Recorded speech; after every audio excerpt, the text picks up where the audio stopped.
जी नमस्कार दोस्तों, मैं एडवोकेट विजय कुमार राय आपका अपने यूट्यूब चैनल के माध्यम से हार्दिक स्वागत और अभिनंदन करता हूं। मैं रोजाना की भांति आपके समक्ष law legal justice legal awareness के तहत नए नए कानूनी विषयों पर चर्चा परिचर्चा करने के लिए तत्पर और तैयार रहता हूं। आज का जो विषय हमारा आपके समक्ष बड़ा ही महत्वपूर्ण, बड़ा ही इंपॉर्टेंट विषय है, जिसमें हम लोग बात करेंगे 3 तलाक द्वारा अवैध रूप से तलाकशुदा मुस्लिम महिलाओं क्या 125 CRPC के तहत भरण पोषण की मांग कर सकती हैं या नहीं।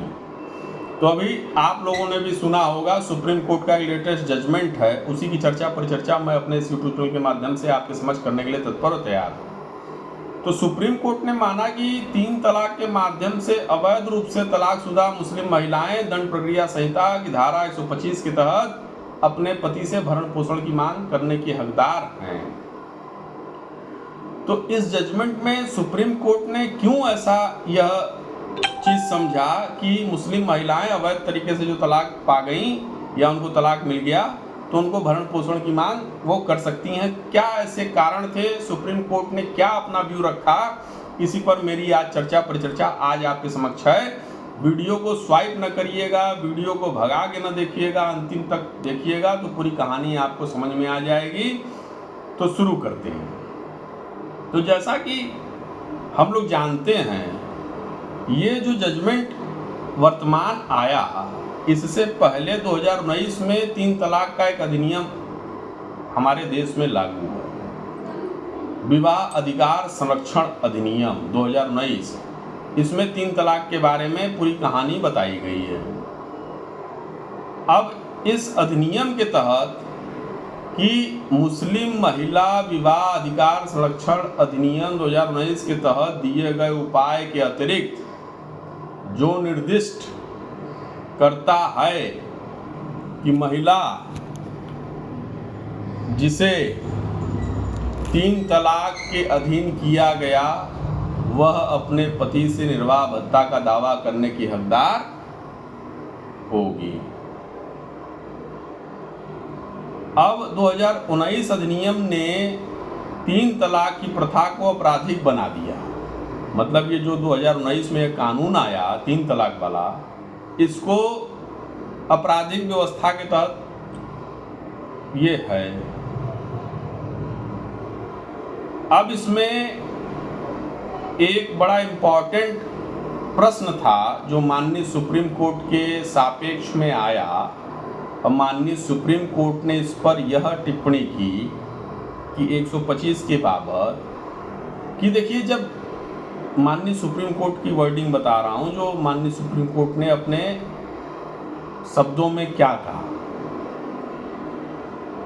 जब तलाक अमान्य और अवैध होते हैं तो ऐसी मुस्लिम महिला CRPC की धारा 125 के तहत भी उपाय की मांग कर सकती है, यानी मेंटेनेंस की मांग कर सकती है। और ये बहुत ज़रूरी था, क्योंकि मुस्लिम समाज में 3 तलाक की प्रथा प्रचलित थी। 3 बार तलाक कह दिया, तलाक हो जाता था। इसके बाद वही महिला वापस आने के लिए तमाम चीज़ों से होकर गुजरती थी। उस पर हम चर्चा नहीं करेंगे, चूँकि हमारा वो विषय है भी नहीं। उसी के बाबत जब वो तलाक मान लीजिए हो गया, तो क्या मुस्लिम महिला 125 के तहत मेंटेनेंस की मांग कर सकती है? हमारा विषय यही है, इसी पर हम टिकेंगे। तो माननीय सुप्रीम कोर्ट ने बड़े स्पष्ट तौर पर अपने इस जजमेंट में यह कहा कि यदि किसी महिला को वैध तरीके से तलाक दिया गया तो वह 1986 अधिनियम के तहत मजिस्ट्रेट से संपर्क कर सकती है। लेकिन यदि वह 2019 के अधिनियम यानी वो 3 तलाक के तहत परिभाषित कुकृत्य की शिकार हुई है तो 2019 के अधिनियम की धारा 5 के माध्यम से निर्वाह भत्ते का उसका अधिकार सुरक्षित होगा।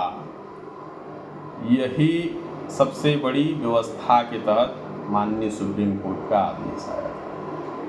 माननीय सुप्रीम कोर्ट ने बड़े स्पष्ट शब्दों में यह भी कहा कि CRPC की धारा 125 मुस्लिम विवाहित महिलाओं सहित सभी विवाहित महिलाओं पर लागू होता है। सीआरपीसी की धारा 125 सभी गैर मुस्लिम तलाकशुदा महिलाओं पर लागू होता है। जहां तक तलाकशुदा मुस्लिम महिलाओं का संबंध है तो ऐसी व्यवस्था में सीआरपीसी की धारा 125 विशेष विवाह अधिनियम के तहत उपलब्ध उपायों के अलावा विशेष विवाह अधिनियम के तहत विवाहित और तलाकशुदा सभी मुस्लिम महिलाओं पर यह जजमेंट लागू होता है। यानी जो स्पेशल मैरिज एक्ट के तहत शादी हो गई, धर्म परिवर्तन हो गया, हम हिंदू थे हम मुस्लिम बन गए, उस कंडीशन में भी माननीय सुप्रीम कोर्ट ने अपने इस आदेश में इसकी चर्चा की।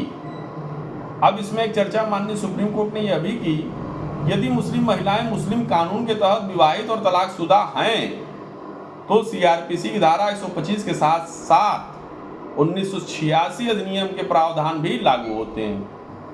मुस्लिम तलाकशुदा महिलाओं के पास दोनों कानूनों में से किसी एक या दोनों कानूनों के तहत उपाय मांगने का भी विकल्प होगा। ऐसा इसलिए क्योंकि 1986 अधिनियम की धारा और सीआरपीसी की धारा 125 का उल्लंघन नहीं करता है, बल्कि उक्त प्रावधानों के अतिरिक्त है। इसमें माननीय सुप्रीम कोर्ट ने एक लाइन और जोड़ दी, यदि तलाकशुदा मुस्लिम महिलाओं द्वारा 1986 अधिनियम के तहत परिभाषा के अनुसार सीआरपीसी की धारा 125 का भी सहारा लिया जाता है तो 1986 अधिनियम के प्रावधानों के तहत पारित किसी भी आदेश को सीआरपीसी की धारा 127 क्लॉज 3 क्लॉज बी के तहत विचार में लिया जाएगा। इसका मतलब यह है कि यदि मुस्लिम पत्नी को पर्सनल लॉ के तहत कोई भरण पोषण दिया गया तो धारा 127 क्लॉज 3 क्लॉज 20 के तहत भरण पोषण आदेश को बदलने के लिए मजिस्ट्रेट द्वारा इसे ध्यान में रखा जाएगा। माननीय सुप्रीम कोर्ट का बड़ा स्पष्ट व्यू था कि 2019 अधिनियम के प्रावधानों के अनुसार अवैध तलाक के मामलों में ही 125 के तहत कार्रवाई होगी।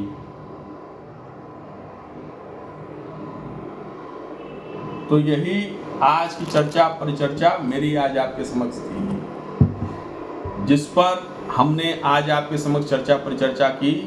यदि यह वीडियो आप लोग को मेरा पसंद आया हो तो आप इसे लाइक सब्सक्राइब जरूर करें, और जो हमारे चैनल पर नए हैं वह हमारे चैनल को सब्सक्राइब और बेल आइकन दबाना न भूलें, ताकि फिर एक नए वीडियो के साथ मैं एडवोकेट विजय कुमार राय आपके समक्ष प्रस्तुत हो सकूं। जय हिंद, जय भारत।